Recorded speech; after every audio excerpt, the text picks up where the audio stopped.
Kenaikan upah minimum di Taiwan itu ada dampaknya. Tapi pertama-tama aku ingin mengucapkan selamat dulu Congratulations. Congratulations yourself. kepada para PMI yang di sektor formal. Dengan kenaikan upah minimum di tahun 2025 nanti, setiap bulannya akan ada tambahan kurang lebih Rp511.000. Selamat ya. Semoga dengan adanya kenaikan upah minimum ini tidak menjadi pemicu untuk biaya penempatan calon PMI yang mau berangkat ke Taiwan. Oh no! Sebelum Agung ulas dampak dari kenaikan upah minimum di Taiwan ini, jangan lupa teman-teman simpan video ini dan juga dibagikan kepada teman-teman PMI di Taiwan, ataupun juga mereka yang akan berangkat ke Taiwan, agar mereka tahu. Yes, yes sir, yes sir. Jadi ada satu survei yang menurut Agung menarik ya, yang dilakukan oleh Jobbank di Taiwan, IS123.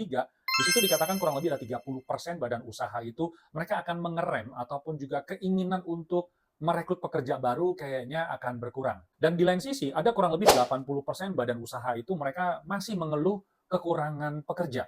Jadi apa saja yang mereka cari ya? Yang pertama yaitu adalah buruh untuk produksi, kemudian pelayan, ketiga itu adalah buruh kerah biru teknis, ini menarik sekali, dan juga untuk karyawan bagian pembukuan. Jadi dampak langsung kenaikan upah minimum dari 27.470 menjadi 28.590, gap ini kurang lebih ada 1.120 NT, itu bisa dinikmati langsung oleh pekerja migran dan buruh Taiwan yang menggunakan sistem utusan. Ada satu hal yang menarik ya, teman-teman yang Agung amati. Jadi badan usaha atau pemberi kerja yang menggunakan pekerja migran ataupun juga buruh dengan sistem utusan, biasanya mereka itu tujuannya adalah menekan biaya operasional. Jadi secara tidak langsung, dengan adanya kenaikan dari upah minimum ini, jadi ini akan menambah beban kepada mereka. Dampak yang kedua yaitu adalah biaya premi asuransi kesehatan dan juga asuransi tenaga kerja. Tapi di sini Agung pengen bahas dulu tentang asuransi kesehatan.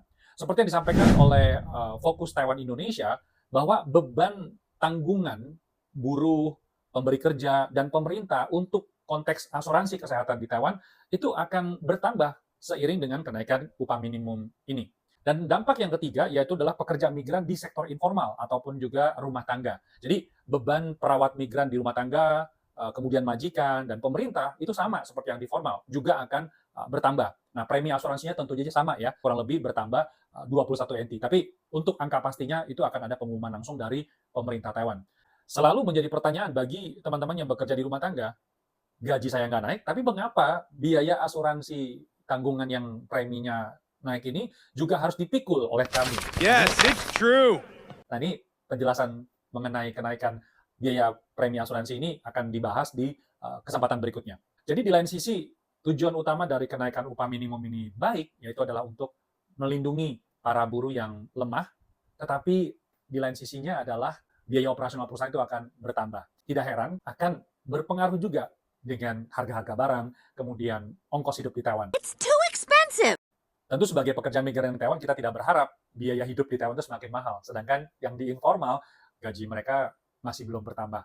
Semoga teman-teman yang di informal jangan berkecil hati ya, karena dengan adanya kenaikan upah minimum ini untuk sektor informal, semoga bisa jadi semacam pemicu untuk Indonesia dan pemerintah Taiwan untuk melihat apakah selanjutnya gaji pokok untuk pekerja informal perlu dilakukan penyesuaian. Kita tunggu aja ya jawabannya dari mereka-mereka ini. Salam optimis.